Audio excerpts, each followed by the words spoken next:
नमस्कार। एस्ट्रोवर्स में आप सभी का स्वागत है।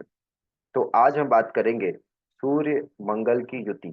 सबसे पहले मैं सभी से क्षमा मांगता हूँ कि जो है ना ये वीडियो थोड़ी सी देरी से आ रही है। इसका वजह ये है कि मैं गया हुआ था वास्तु विजिट के लिए और वहाँ पर मुझे समय नहीं मिला कि मैं कोई और वीडियो अपलोड कर सकूँ, जिसके वजह से ये वीडियो थोड़ी सी देरी से आ रही है। उसके लिए मैं क्षमा मांगता हूँ।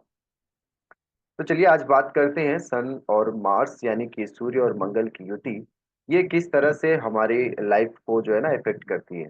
या कह सकता हूँ कि सन जो है हमारी आत्मा है, तो आत्मा आपकी किस तरह की है। ये सूर्य किस हाउस में बैठा है ये बताएगा कि आपकी आत्मा क्या चाहती है, आप क्या करने के लिए इस धरती पे आए हो, ये सूर्य बताएंगे। और मंगल आपके पास कितने चैलेंजेस आने वाली हैं और आप उस चैलेंजेस को किस तरह से फेस करोगे या आप उसको कंप्लीट करोगे कि नहीं करोगे, ये मंगल बताएगा। अब इन दोनों की जब युति हो जाती है, सन और मार्स की युति, जब आप देखोगे कि किस तरह से सूर्य मंगल को चैलेंजेस दे रहे हैं।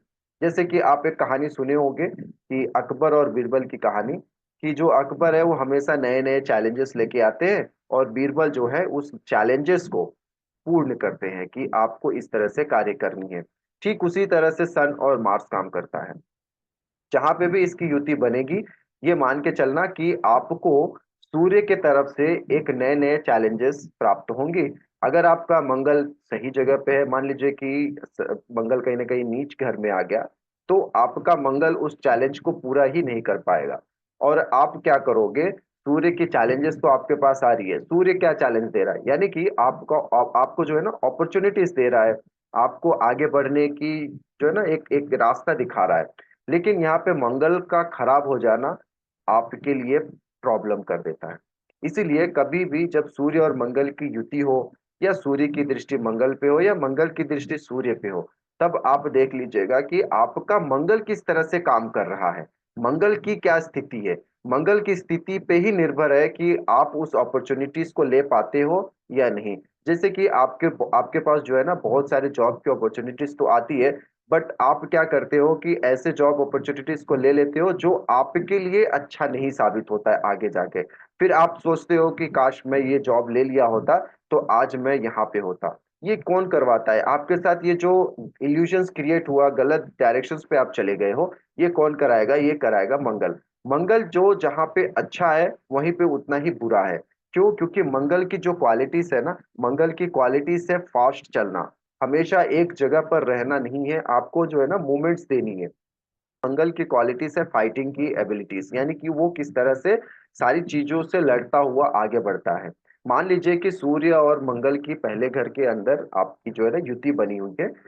राशि कुछ भी हो सकती है आपकी, अगर मान लीजिए एरिस है या फिर 8 नंबर, 1 या 8 नंबर अगर आपका वहां पे लिखा हुआ है लगन में, तो जो कि मंगल की ही राशि है। तो यहाँ पे अगर एरिस है तो सूर्य उच्च के हो गए हैं और मंगल खुद की राशि में बैठा हुआ है। तो यहाँ पे ऐसे व्यक्ति जो है ना बहुत आगे निकलने की कोशिश करते हैं, और इस आगे निकलने की कोशिश में वो इतने आगे निकल जाते हैं कि वो जो है ना टॉप पे पहुंच जाते हैं, उनकी जो गोल्स होती है वो गोल्स को रीच कर जाते हैं। देखिए यहाँ पे ना, जब भी किसी भी प्लैनेट्स की युति हो, चाहे वो सन मार्स हो या कोई और प्लैनेट्स की कितनी भी युति क्यों ना हो, उसके साथ अगर आप देखो ना कोई प्रॉब्लम्स तो जरूर होगी। अगर आपको बेनिफिट भी दे रहा है तो प्रॉब्लम्स तो देता ही देता है। क्योंकि मार्स जो है ना ये रूल फॉलो करना नहीं जानता है। इसको इसको जो है ना लड़ना आता है, लेकिन रूल फॉलो करना नहीं आता है। इसलिए मंगल कहीं पे भी आपका जो भी जिस हाउस में भी बैठे, सन के साथ अलग कर देता हूँ, सन को मैं अभी अलग करता हूँ। अगर मार्स सिर्फ मंगल आपका कहीं पे भी बैठे, मान लीजिए 9th हाउस का अगर मंगल है आपका, तो आप देखोगे कि आपके जो रिलीजियस है, आप जिस धर्म को मानते हो, उसमें ना वो रूल्स और रेगुलेशंस आप नहीं मानोगे, उसको फॉलो नहीं करोगे। क्यों? क्योंकि ये मंगल है, मंगल रूल्स रेगुलेशंस फॉलो नहीं करता है। अगर मंगल रूल्स और रेगुलेशन फॉलो करने लगेगा, तब वो लड़ाई करना ही भूल जाएगा। क्यों? क्योंकि मंगल को जो है ना कमियां दिखती है। अगला इंसान जो है, आप उसके आगे जो है, मंगल के आगे जो है, उसकी क्या कमियां हैं, उसके अंदर क्या जो है ना बुराइयां हैं, उसको पकड़ना जानता है मंगल। तो यहाँ पे सन और मार्स की युति अगर पहले घर में है तो ऐसे व्यक्ति जो है बहुत ज्यादा जो है ना स्पॉन्टेनियस होते हैं, स्ट्रेट फॉरवर्ड होते हैं, अपने बातों को तुरंत रखने वाले होते हैं। देखो डिग्री तो, हाँ आपके दिमाग में डिग्रीज भी आ रही होगी। देखो डिग्री को हम साइड में रखते हैं, पहले हम देखते हैं ये युति क्या करती है। डिग्रीज भी मायने रखती है, बट पहले तो हम ये जाने कि सन और मार्स क्या काम करती है ना। डिग्रीज ज्यादा है सूर्य से मंगल की, तो मंगल का इन्फ्लुएंस ज्यादा है। सूर्य की ज्यादा डिग्री है तो सूर्य का इन्फ्लुएंस ज्यादा है, जिसकी वजह से मंगल कहीं ना कहीं इतने ज्यादा गर्म हो जाते हैं, जिसके वजह से जो इंसान है उसके बॉडी पे कहीं ना कहीं रैशेस बहुत जल्दी आ जाना। सूर्य के साथ सूर्य की रोशनी में जब भी वो बाहर जाएगा तो उसकी जो है ना सनबर्न हो जाना। इस तरह की सारी चीजें आप देखोगे सन और मार्स के पहले घर में। सन और मार्स जब फर्स्ट हाउस होता है ना, तो ऐसे व्यक्ति को समझ में नहीं आता है कि जो है ना हमें किस तरफ चलना है, हमको किस तरह से जानी है। वो इतने फ्रस्ट्रेशन हो जाता है कि उसको डिसीजंस मेकिंग में प्रॉब्लम आने लगती है। तो मांगलिक कार्यों में भी मंगल को देखा जाता है। जैसे कि आप कभी भी जाओगे कुंडली देखने, कुंडली दिखाने अगर जाओगे कि देखो ये दोनों की कुंडली मेल खा रही कि नहीं, तो उसमें भी सबसे पहले आपको जो है ना मंगल को देखते हैं कि मंगल की क्या स्थिति है। मंगल कहीं सातवें घर में तो नहीं है, मंगल दोष लग जाए। तो मंगल कहीं फर्स्ट हाउस में तो नहीं है, ट्वेल्थ हाउस फोर्थ हाउस में तो नहीं है, क्योंकि मंगल दोष लग जाता है जिसकी वजह से प्रॉब्लम्स आती है। तो यहाँ पे मंगल जो है ना वो मैरिटल लाइफ्स को भी दिखाता है। तो सूर्य और मंगल की जो युति है ना, यहाँ पे ये दर्शाती है कि सूर्य कभी भी फैमिलीज में इन्वॉल्व होने से मना कर देगा। यानी कि जब कभी भी सूर्य और मंगल की युति पहले घर में हो, सातवें घर में हो, दसवें घर में हो या चौथे घर में हो, ऐसे व्यक्ति जो है ना फैमिली इन्वॉल्वमेंट उनकी कम होती है। वो फैमिली को अपने समय नहीं दे पाते हैं, वहां पे जो है ना बैलेंस करने में प्रॉब्लम आ जाती है। ऐसे व्यक्ति अपने सेल्फ जो भी काम होगा, यानी कि अगर प्रोफेशन वे में कहूँ या फिर जॉब के रिलेटेड बात करूँ, ये बहुत आगे निकलते हैं। या तो ये टॉप में होंगे या तो बहुत बिलो होंगे या तो पूरी तरह से खत्म होंगे। अगर वो फैमिली की तरफ ज्यादा इंक्लाइन है तो देखोगे कि ऐसे व्यक्ति जो है ना उनकी ग्रोथ प्रोफेशनल लेवल्स में बहुत कम होती है।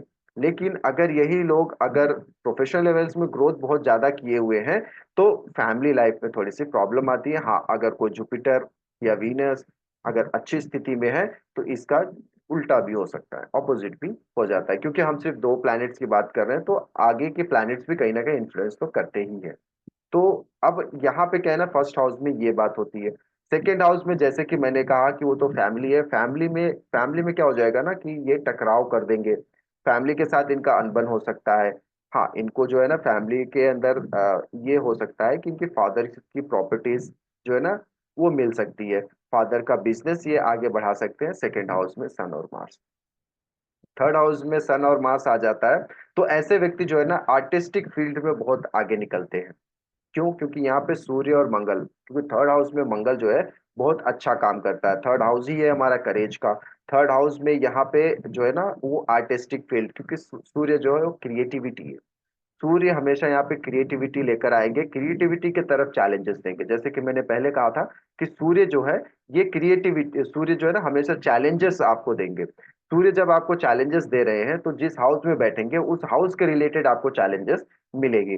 जैसे पहले घर में इनको सेल्फ चैलेंजेस मिला कि आप किस तरह से काम कर सकते हो, आप अपने ऊपर किस तरह से काम कर सकते हो, ये चैलेंजेस सेकेंड हाउस में मिलेगा। आपकी फैमिलीज के साथ आपकी जो है ना प्रॉपर्टीज किस तरह से बढ़ाना है, बैंक बैलेंस किस तरह से बढ़ाना है, आपको किस तरह से बात करनी है ना, द वे ऑफ जो जो टॉकिंग पावर है आपके पास कितनी है। तो ये सारी चीजें हैं।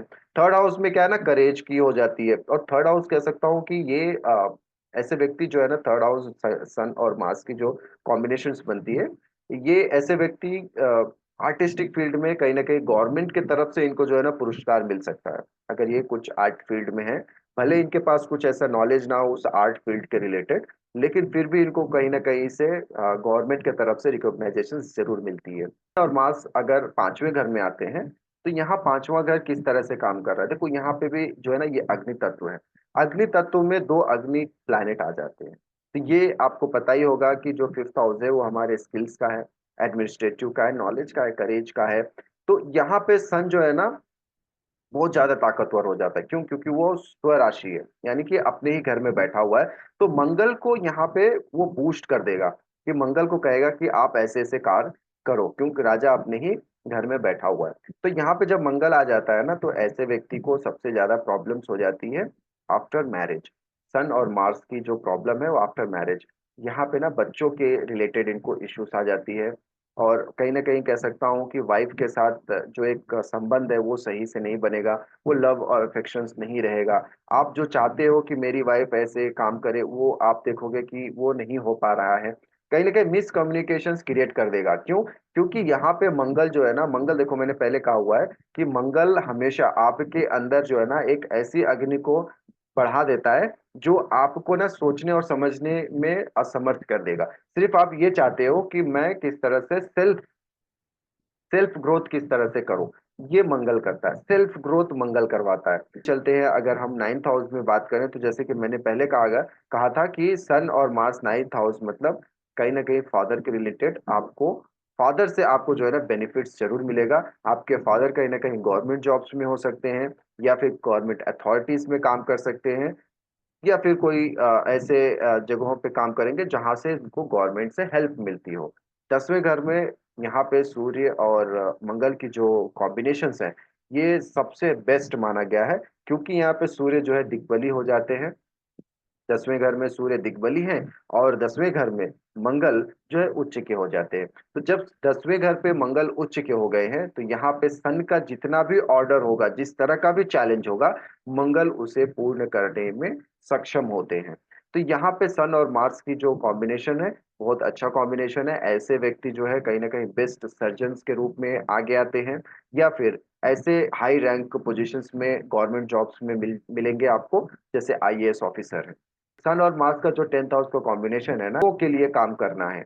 आपको हमेशा अपने से नीचे लोगों के लिए ही कार्य करना है। जैसे आईएएस ऑफिसर हो गया, वो किसके लिए काम करेगा? निचले भाग के लिए। जैसे किसी को डेवलपमेंट करना है, कोई गांव डेवलपमेंट करना है, या कोई सिटी डेवलपमेंट करना है, ऐसे चीजों पे।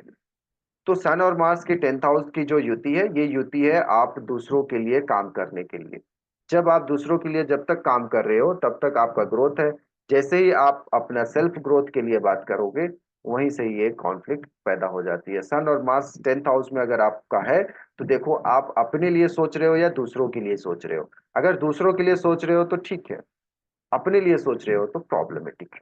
तब यहाँ से आपकी जो है ना प्रोफेशनल लाइफ कहीं ना कहीं डाउनवर्ड्स के तरफ जाएगी। अगर आप दूसरों के लिए सोच रहे हो तो अपवर्ड की तरफ जाएगी। यहाँ पे शनि क्या है? शनि जो है लेबर है ना? तो शनि जब लेबर है, तो आप शनि के घर में गए हो, सूर्य और मंगल जो है शनि के घर में गया हुआ है।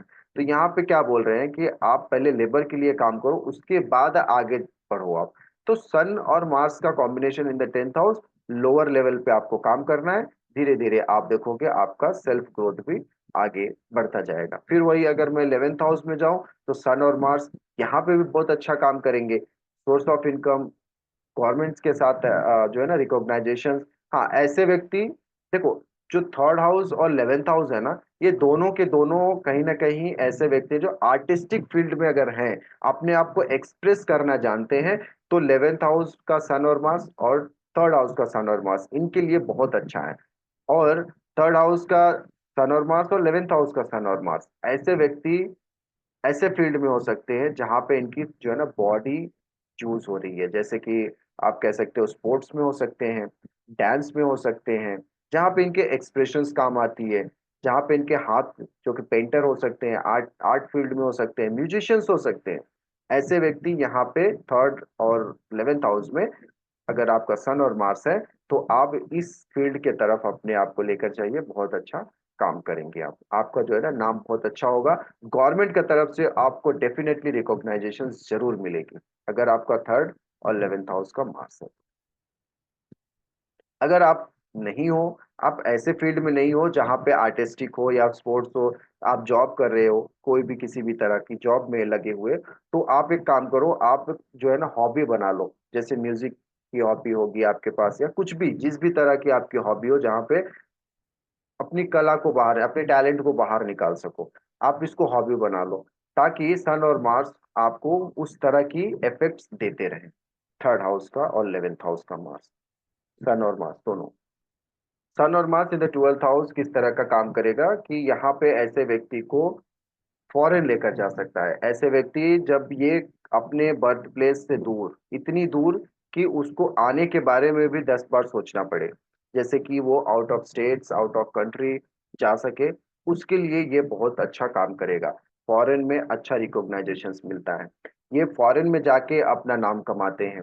ये दूसरे लैंड में जाके अपनी जो है ना छवि को बनाते हैं। ऐसे व्यक्ति म्यूजिक के अंदर भी बहुत अच्छा काम करते हैं। हाँ, म्यूजिक ये जो है ना डायरेक्टरी में अच्छा काम करेंगे कि किस तरह से आपको काम करना है, डायरेक्शंस बताना है। ये जो है ना ऐसे छुपे हुए काम करेंगे, यानी कि थर्ड पार्टी जैसे होती है ना, ऐसे कामों में इनका बहुत अच्छा मेल जोल है। या तो या ट्रैवल एजेंट्स भी हो सकते हैं ऐसे व्यक्ति।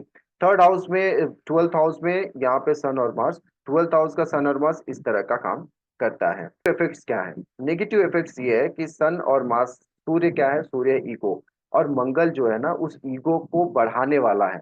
तो अगर आपके अंदर ईगो आ रहा है, जैसे कि किसी भी प्रति, जैसे मुझे मेरे पास सारी चीजें हैं, जैसे राजा का एक ईगो क्या है कि उसके पास जो है ना बहुत बड़ा साम्राज्य है, वो पूरे साम्राज्य का राजा है, इस तरह का ईगो है।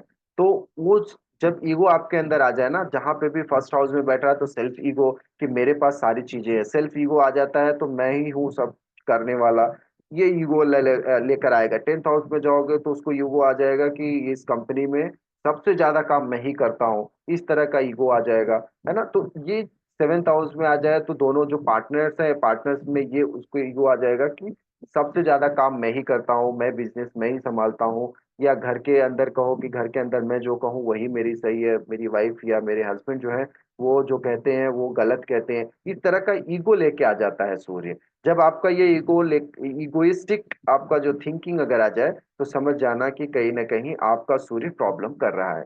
तो जब आपका इस तरह का प्रॉब्लम आ जाए तो सूर्य की रेमेडी करना है। सूर्य की रेमेडी क्या करनी है? आपको सूर्य और मार्स की कहीं पे भी कॉम्बिनेशन मिले, ऐसे व्यक्ति अगर ऐसे व्यक्ति अगर हनुमान जी को लड्डू चढ़ाते हैं, पीली वाली लड्डू अगर हनुमान जी को एवरी मंगलवार को, अगर हर मंगलवार को हनुमान जी को पीली लड्डू अगर ये चढ़ाने लगे, देखोगे कि इनके अंदर जो है ना ईगो खत्म होने लग रही है। और ईगो को खत्म करने का सबसे बेस्ट आइडिया क्या है कि आप जो है ना झुकना सीख लीजिए। कहाँ पे झुकना है? जैसे कि आपके गुरु के आगे झुक जाइए, आपके मदर पेरेंट्स के सामने झुकना है, आपको मंदिर में जाके झुकना है। सन और मार्स की कॉम्बिनेशन अगर 9th हाउस में हो ना, तो ऐसे व्यक्ति कभी भी सर नहीं झुकाते हैं। मंदिर में तो जाएंगे, घंटी बजाएंगे, पूजा करेंगे, खड़े खड़े ही सर को ऐसे नमन करके निकल के आ जाते हैं। लेकिन नहीं, आपको दंडवत प्रणाम करना है। जब आप दंडवत प्रणाम करना शुरू कर दो, सन और मार्स 9th हाउस, क्योंकि वो मंदिर मंदिर है, 9th हाउस क्या है? मंदिर है। तो ये जब मंदिर में जाके दंडवत प्रणाम करते हैं, सर को झुकाते हैं, यहाँ तभी इनका ईगो धीरे धीरे धीरे धीरे खत्म हो जाता है। और यही कॉम्बिनेशन अगर फर्स्ट हाउस में हो जाए, तो ऐसे व्यक्ति ना किसी के सामने नहीं झुकेगा। दोनों फायरी प्लैनेट्स हैं, दोनों ऐसे प्लैनेट हैं जो एक दूसरे के कह सकता हूँ कि पूरक है, एक दूसरे को देख रहे हैं। कहीं ना कहीं सूर्य अगर है तो मंगल है, मंगल है तो सूर्य है। क्यों? क्योंकि सूर्य देखो जब भी उगता है तो लाली लेके उगता है, और मंगल का जो मेन कलर है, और मंगल जिस तरह का दिखता है वो लाली लेके, यानी कि रेड कलर दिखता है। सूर्य जब अस्त होता है तो भी मंगल से ही अस्त होता है। तो ये जो सूर्य की क्वालिटीज है और मार्स की क्वालिटीज है ना कहीं मेल खाती है। बस फर्क इतना है कि सूर्य जो है वो राजा है, वो ऑर्डर देना जानता है, और मंगल जो है वो सेनापति है, वो ऑर्डर लेना जानता है।